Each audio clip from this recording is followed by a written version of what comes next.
Assalamualaikum warahmatullahi wabarakatuh semuanya. Kali ini di kesempatan ini saya Lailatul Andriati akan uh, berbagi tentang apa yang sedang saya pelajari sekarang. Jadi saya juga masih belajar tentang ini, tapi mungkin ada baiknya apa yang saya pelajari juga saya bagikan supaya ilmunya bisa saya serap semakin banyak. Oke, lalu apa yang akan kita pelajari kali ini? Kita akan membahas tentang teknologi data visualization tools berbasis cloud computing. Untuk itu langsung saja ya kita bahas sama-sama. Oke, jadi apa sih teknologi data visualization tools? Kalau kita bicara teknologi, ini perkembangan zaman ya. Pasti yang namanya teknologi itu adalah berkembang begitu pesat. Jadi ketika kita bisa memanfaatkannya luar biasa sekali teman-teman. Tetapi ketika kita mungkin tidak bijak dalam memanfaatkannya, akibatnya pun akan lebih buruk kepada kita. Oke, sebelum kita membahas lebih jauh, mungkin kita perlu tahu dulu apa sih data visualization, ya nggak sih? Iya, sebelum kita mencoba membahas soal aplikasi-aplikasi atau tools-toolsnya, mungkin dari data visualization itu kita bisa menyimpulkan dari dua kata, dari data dan visualisasi. Ya, selama ini yang kita tahu data itu kan apa ya, seperti angka-angka, bentuknya tabel-tabel, dan ataupun mungkin ada kalimat-kalimat sebagai kategori kualitatif ya, bagus, jelek, seperti itu dan semacamnya itulah ya. Tapi di sini seiring berkembangnya teknologi ini, data-data yang bentuknya seperti itu ternyata bisa divisualisasikan. Visualisasikan itu berarti dirubah bentuk, ditransformasikan ke dalam sesuatu yang bisa kita terima melalui visual atau indera penglihatan kita. Makanya disebut visualization kan, dan itu beragam banget pokoknya, dari mulai sekedar gambar, grafik pun bermacam-macam sekali ya. Ada yang bagan, ada yang garis, seperti itu, macam-macam sekali lah. Apalagi dengan tools-tools yang saat ini dikembangkan itu banyak banget contohnya yang bisa kita manfaatkan, entah itu berupa software ataupun platform-platform tertentu. Oke, lalu apa ya teknologi data visualization tools? Teknologi data visualization tools adalah tools yang digunakan untuk memvisualisasikan data, untuk mempresentasikan data yang terstruktur ataupun tidak dengan grafik atau bagan, untuk menampilkan info yang tersembunyi di dalam data. Aplikasi pembuat data visual tidak hanya mengubah data menjadi grafik, tetapi juga ke dalam bentuk-bentuk lain yang dapat mempermudah orang lain untuk memahami data tersebut. Dan kalau kita berbicara tools di sistem informasi, tentu itu aplikasi-aplikasi atau software-software ya. Dan saya yakin untuk kita sudah tidak asing lagi dengan hal-hal seperti itu, dari yang sederhana hingga yang rumit, yang sulit untuk dioperasikan. Nah, untuk hal ini ada banyak sekali contohnya teman-teman, tetapi saya akan menyampaikan beberapa contoh di sini, yaitu ada SAP Analytics Cloud, Microsoft Power BI, Google Data Studio, dan ada Tableau. Ini sudah banyak sekali dimanfaatkan terutama untuk para data science ataupun perusahaan-perusahaan ketika harus menyampaikan data berupa visual supaya bisa lebih mudah dimengerti, entah itu oleh karyawannya maupun oleh kliennya, seperti itu. Kemudian, kerennya, hebatnya tools yang ada saat ini nih, tools yang beberapa saya sebutkan tadi, itu tidak hanya bisa mengakses data yang ada di desktop kita, entah itu PC, laptop dan sebagainya ya, bahkan handphone dan sebagainya, tetapi ya tentunya dalam beberapa bentuk yang sudah diatur sesuai persyaratan dari aplikasi tersebut ya. File-file tersebut itu tidak hanya dalam bentuk file yang ada di desktop, tetapi kita bisa mengakses file-file kita yang ada di cloud.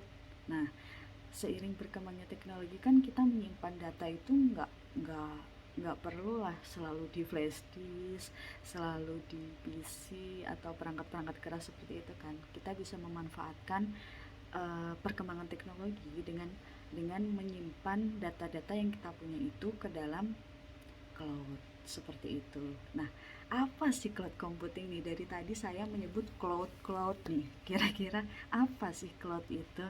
Nah, cloud computing sendiri merupakan penggabungan teknologi komputerisasi dan internet, di mana data mulai dari skala kecil hingga besar tersimpan di server internet yang memungkinkan kita dapat mengakses data kita dari berbagai lokasi dan melalui berbagai platform. Ada 3 jenis layanan cloud nih teman-teman. Yang pertama yaitu SaaS atau Software as a Service.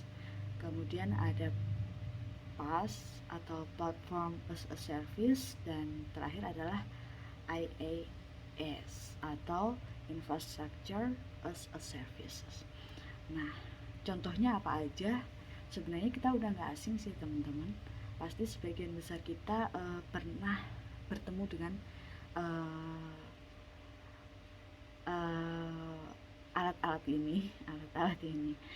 Untuk software sendiri, Google Apps itu udah banyak banget alat yang Google miliki ya, seperti Google Drive, Google Docs, Google Spreadsheet, dan masih banyak lagi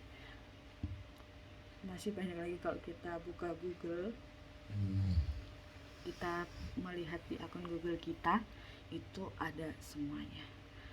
Kemudian ada juga Office 365. Nih bingung nih bacanya, 365 kah 365 atau udahlah, yang penting tahu aja ya. Kemudian ada Adobe Creative Cloud gitu. Ini contoh sebagian kecil aja ya. Kalau sebenarnya sih lebih banyak pastinya. Kalau untuk platform kita bisa atau sering kita dengar ya tentang Amazon Web Service, kemudian Microsoft Azure, Facebook yang paling sering kita temui, dan masih banyak lagi pastinya. Kalau untuk infrastruktur sendiri ini yang cukup sulit karena ini kan yang namanya juga infrastruktur, pasti ada bentuk fisiknya. Nah, jadi ya bentuk fisiknya kotak server itu seperti itulah. Seperti itulah. Kemudian juga komputer bisa. Oke, next. Nah, saat sekarang saya jujur masih belajar juga sih, dan saya ingin sharing juga ke teman-teman nih untuk penggunaan Tableau ini. Mengapa Tableau? Karena memang easy use ya, gampang, mungkin gampang juga, tapi ya karena saya masih belajar juga ya, namanya juga belajar, masih adaptasi, tetapi it's okay lah ya. Karena semakin kita sering belajar, semakin kita sering menggunakannya, insya Allah akan semakin mudah juga kok teman-teman. Oke, jadi apa itu Tableau? Tableau itu ya aplikasi yang membantu kita untuk bisa melihat dan mengerti, memahami data. Platform visual analisis visual yang mentransformasikan data yang kita gunakan sehingga kita bisa menyelesaikan problem-problem yang kita temukan, seperti itu. Nah, untuk Tableau sendiri bisa mentransformasikan data ke berbagai bentuk, mulai dari grafik-grafik, kemudian ada maps, bahkan bagan-bagan seperti itu, diagram, banyak lagi lah pokoknya yang bisa dilakukan oleh Tableau ini teman-teman. Nah, kerennya tadi yang seperti udah saya sampaikan bahwa di Tableau ini ataupun tools-tools yang berkembang saat ini itu tidak hanya bisa mengakses file kita dari desktop seperti ini kan. Tadi kan saya katakan dalam bentuk yang bisa diakses oleh Tableau ya, Microsoft Excel, text file, JSON file, Microsoft Access, PDF file, bahkan bisa special file, statistical file seperti itu. Kemudian ini kita bisa mengakses data kita dari cloud, dan cloud itu macam-macam sekali bentuknya, mulai dari MySQL, Oracle, Amazon, dan masih banyak lagi. Tapi untuk yang mudah saja sekarang dan yang banyak kita gunakan ya, ini saya mau mengakses data dari Google Drive saya. Nah, Google Drive sendiri merupakan layanan penyimpanan berbasis cloud yang memungkinkan pengguna untuk menyimpan dan mengakses file secara online. Layanan ini mensinkronkan dokumen, foto, dan lainnya yang tersimpan di semua perangkat pengguna termasuk perangkat seluler, tablet, dan PC. Nah, untuk mendownload Tableau sendiri, nah Tableau ini ada beberapa macam teman-teman. Jadi ada Tableau online, itu kita sistemnya kayak akun, jadi kayak Facebook gitu, kita harus punya akun di situ ya, tentunya ada paymentnya ya. Selain Tableau online, ada juga Tableau desktop yang bisa kita install, tentu berbayar. Kemudian ya untuk license-nya berbayar. Kemudian untuk ada juga Tableau mobile, kita bisa mendownloadnya di mobile kita dan bisa kita bawa kemana-mana. Dan untuk downloadnya kita bisa ke tableau.com. Saya sengaja mencari yang trial karena masih mencoba, belum itu ya tahulah ya. Iya. Dan untuk yang free trial ini ada yang untuk umum, dan kabar bahagianya untuk Anda yang berstatus bukan mahasiswa juga sih, teacher and student. Di sini ada fasilitas untuk teacher and student yang lebih panjang masa trialnya, bisa sampai 2 minggu ya, belum terlalu panjang tapi sudah lebih baik lebih lama, karena saya statusnya mahasiswi di Institut Teknologi 10 November Surabaya, jadi saya bisa memanfaatkan status saya sebagai mahasiswa tersebut. Sebenarnya bisa mendownload di aplikasi ini yang sudah ada di kampus ya kalau untuk mahasiswa ITS, tapi saya masih mengalami kesulitan kemarin, jadi ya yang ada dulu saja. Setelah kita download, kebetulan saya mendownloadnya adalah Tableau desktop, jadi saya menginstal Tableau di desktop saya, di laptop saya. Akan ada icon seperti ini nih teman-teman, kita bisa open biasa, klik kanan open atau klik 2 kali saja dan akan terbukalah ini Tableau-nya seperti ini ya, tampilan awalnya seperti ini dengan ini yang sudah saya jelaskan tadi ya. Next, ini juga yang tadi saya janjikan ya, kita akan membahas ketika kita mengakses file dari Google Drive. Nah, Google Drive kita masuk ke sini tadi kan, kita pilih yang ada di sini. Ini kebetulan Google Drive ada di sini karena mungkin sering saya buka, jadi di sini. Tapi kalau misal tidak ada di daftar yang ada di sini, kita bisa mengaksesnya melalui klik more ini, dan nanti akan muncul lebih banyak lagi karena cloud itu memang banyaknya, masya Allah. Ini ada Google Drive di sini, kita bisa klik Google Drive-nya. Kemudian, nah, akan terhubung dengan Google Drive kita, entah itu di email mana saja. Dan kebetulan saya ini kemarin menggunakan email saya sebagai user ITS, jadi menggunakan email saya yang ini. Kemudian klik email yang kita gunakan, klik akun yang kita gunakan ya. Setelah diklik, nanti kita akan muncul di desktop kita seperti ini. Kita bisa mengallow. Kemudian di tableau kita akan muncul seperti ini. Nah, ini adalah connect to Google Drive ya, bisa ada di sini ya, connect to Google Drive. Kemudian kalau datanya banyak, kita cukup search di sini. Kalau datanya sedikit sih sebenarnya nggak perlu search, cuman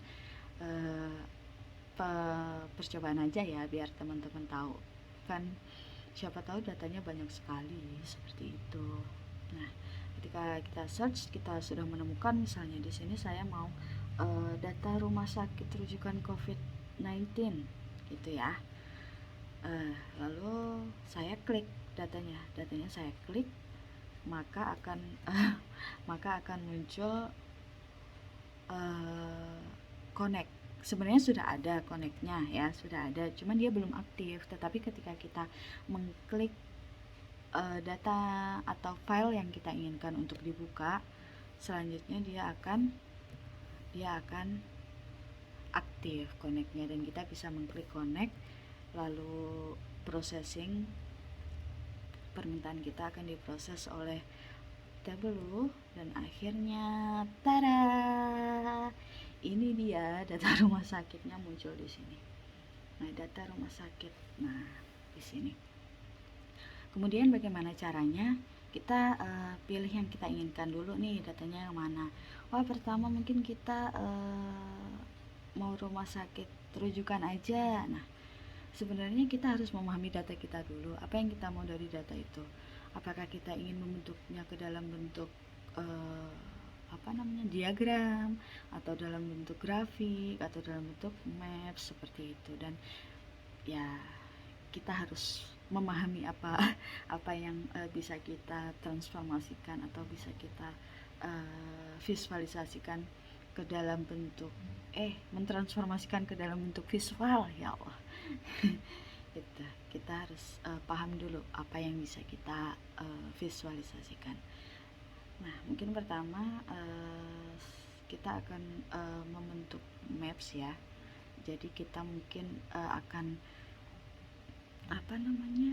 melihat sebaran atau titik-titik di mana saja rumah sakit terujukan COVID ini. Jadi kita pilih datanya, kemudian kita drag. Jadi kita klik, kemudian kita drag nih. Drag sheet here katanya. Berarti kita drag artinya kita seret. Jadi kita seret datanya ke sana. Kemudian muncullah datanya. Datanya muncul seperti ini. Lengkap sekali ternyata ya. Dan kalau untuk peta memang mungkin kita bisa memanfaatkan dari sini ya. Belum kesana. Memanfaatkan dari sini. Apa yang bisa kita ambil? Nah, mungkin untuk mengetahui sebaran kita ambil ini aja ya. Provinsi, data provinsi, kemudian letaknya ya, data provinsi dulu ya. Oke. Tapi sebelumnya sebelum kita melakukan transformasi, mungkin ada hal-hal yang perlu kita lakukan untuk data kita. Seperti ini adalah kita menyamakan nama atau kategori dari data yang ada di sini dengan data yang ada di tableau. Jadi sebenarnya sama sih, di sini juga geographic role-nya, di sini provinsi juga provinsi ya, tapi mungkin kita bahasa Indonesia dengan bahasa Inggris aja sih masalahnya. Tetapi mungkin supaya lebih mudah terbaca oleh sistem, kita perlu merubahnya. Begitu juga untuk latitude, longitude. Mungkin kalau lebih mudah ditransformasikan ketika dia angka, karena kan di dalamnya juga angka, jadi kita merubahnya ke dalam number desimal. Caranya sama seperti provinsi ini, tapi mungkin nanti satu ini saja ya untuk number desimal. Oke. Selanjutnya, selain itu kita juga bisa merubah nama-nama yang ada di sini, karena kan nanti kan nama-nama ini juga akan tersemat hingga akhir ya. Jadi mungkin kita bisa menyesuaikannya terlebih dahulu. Bisa tetap ataupun bisa merubahnya. Kalau merubahnya ya seperti biasa, klik 2 kali aja. Nanti dia akan rename seperti ini. Kita sesuaikan nama yang kita inginkan. Oke, selanjutnya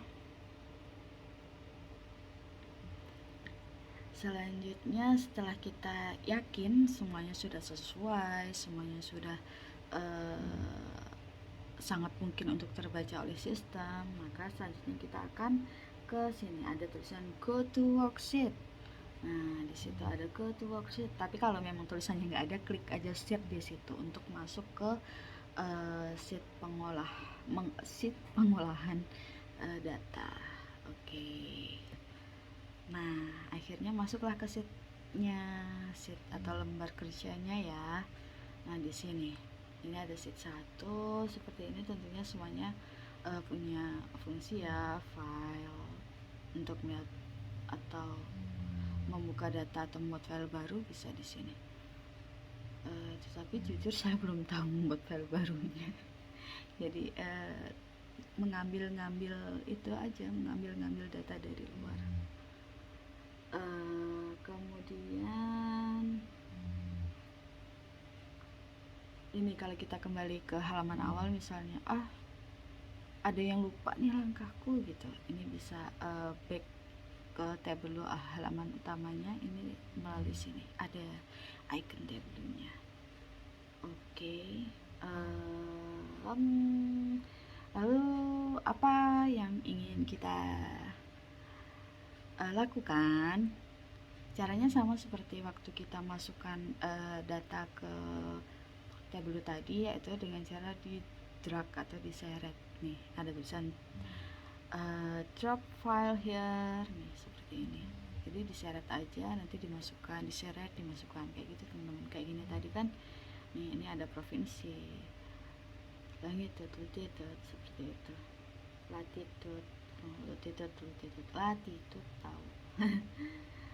Dari provinsi kemudian diseret ke sini, nanti akan muncul seperti ini. Kemudian di Xiaomi ini adalah bentuk-bentuk yang bisa divisualisasikan oleh tabel ini. Jadi ini teman-teman bisa lihat juga kan, ada peta atau maps ya bahasa kerennya.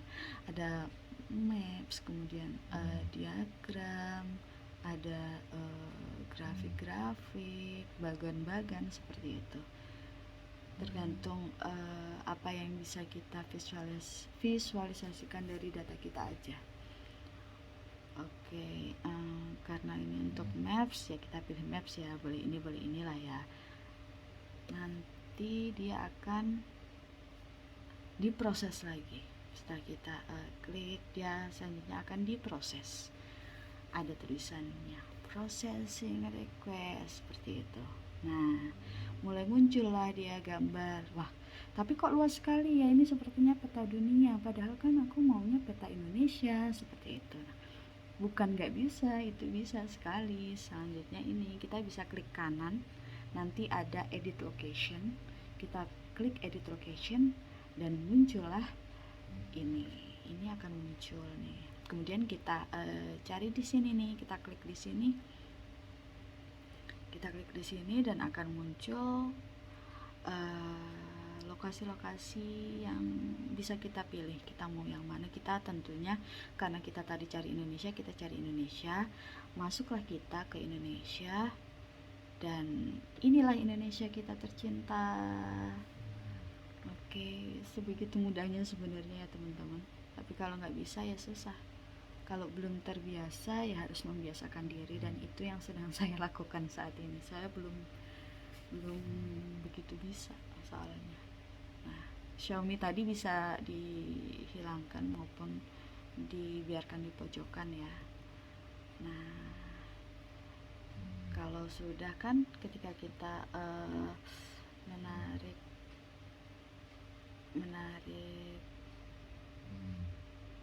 apa namanya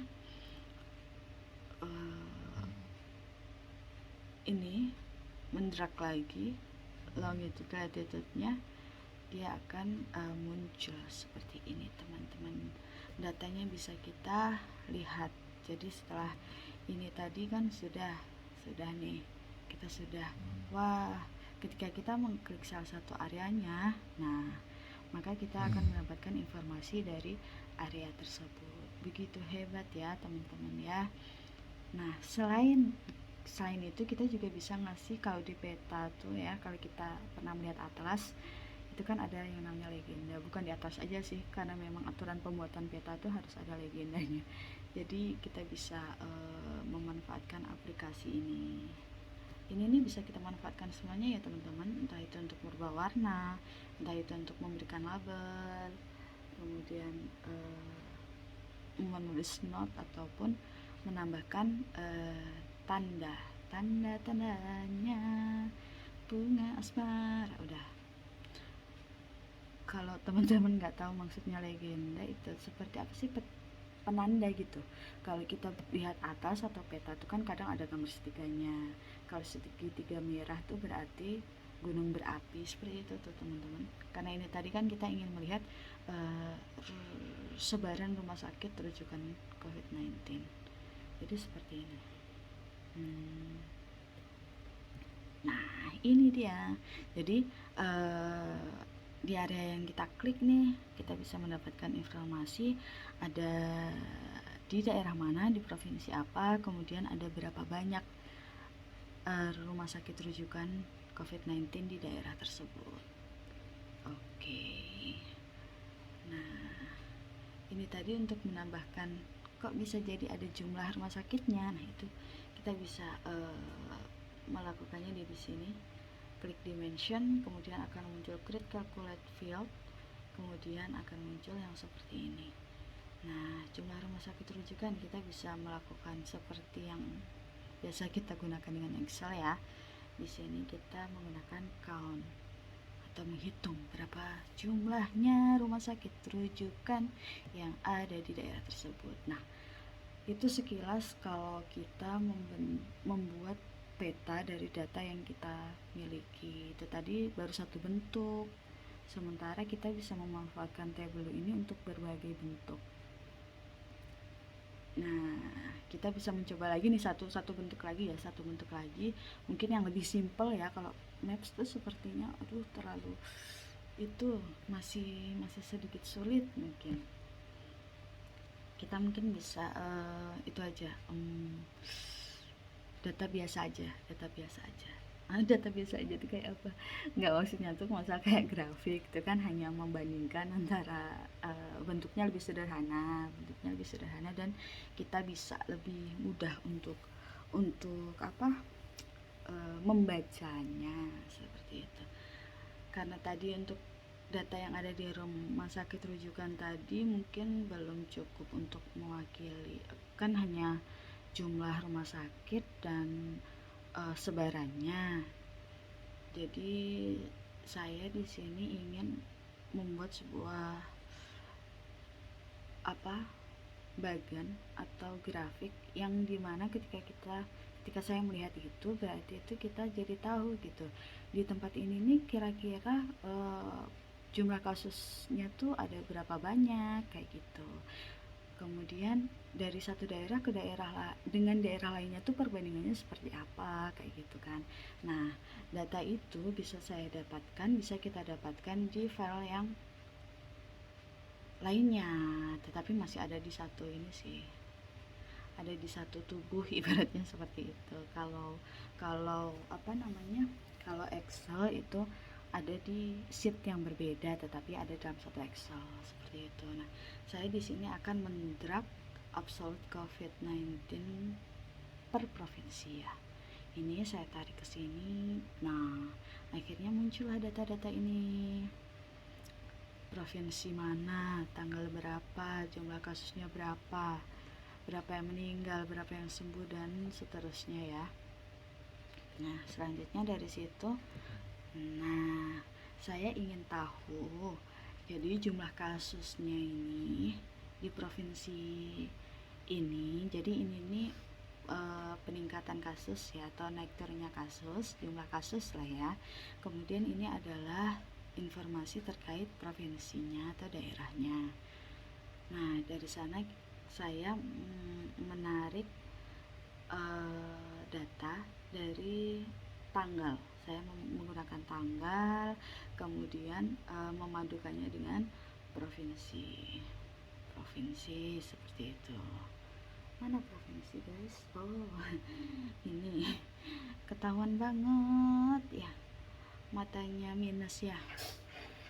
Provinsi saya tarik ke sana, kemudian jumlah kasusnya saya tarik ke sana, karena kan ini perbandingan dua hal itu.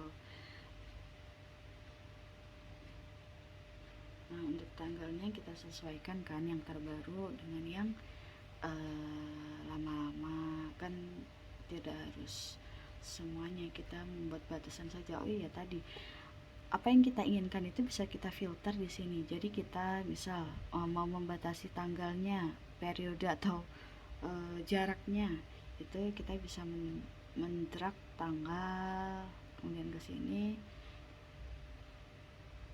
nanti akan muncul filter, kemudian belum nanti akan muncul filter, dan kita bisa memilih apa yang perlu kita masukkan dan apa yang tidak perlu kita masukkan, seperti itu. Ada juga range waktu atau range angka, misal dari berapa ke berapa, seperti itu.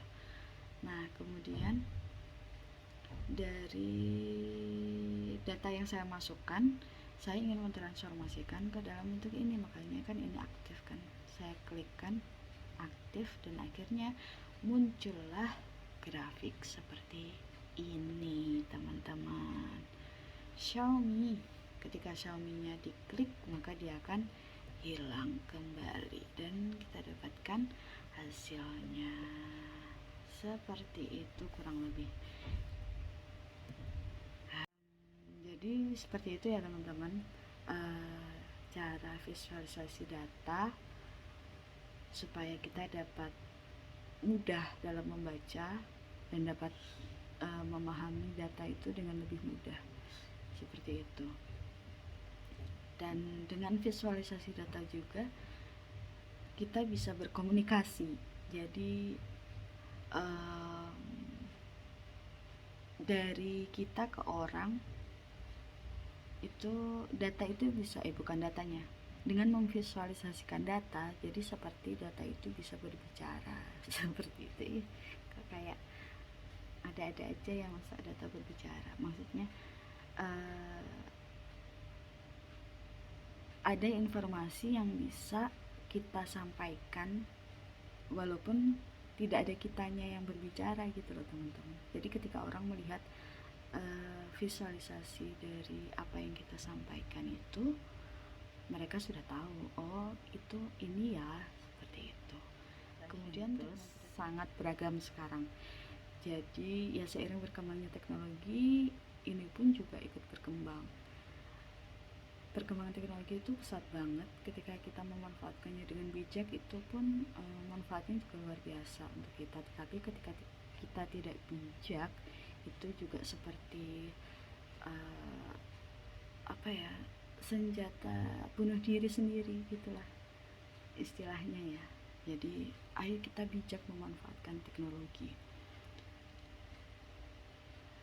Dan hebatnya dari tools-tools yang ada saat ini itu, mereka itu bisa mengakses data bahkan dari cloud gitu. Itu mungkin hal yang akhirnya mudah sekali, mempermudah kita gitu, jadi kita semakin efisien penyimpanannya, nggak perlu bawa flash disk kemana-mana, nggak perlu bawa laptop kemana-mana, seperti itu ya. Cukup ya, cukup untuk sharing kita pada hari ini. Mungkin belum maksimal, tetapi semoga di lain kesempatan bisa memaksimalkannya. Saya masih belajar dan mengajak teman-teman belajar juga. Terima kasih sudah mau belajar sama saya. Terima kasih untuk waktunya. Assalamualaikum warahmatullahi wabarakatuh.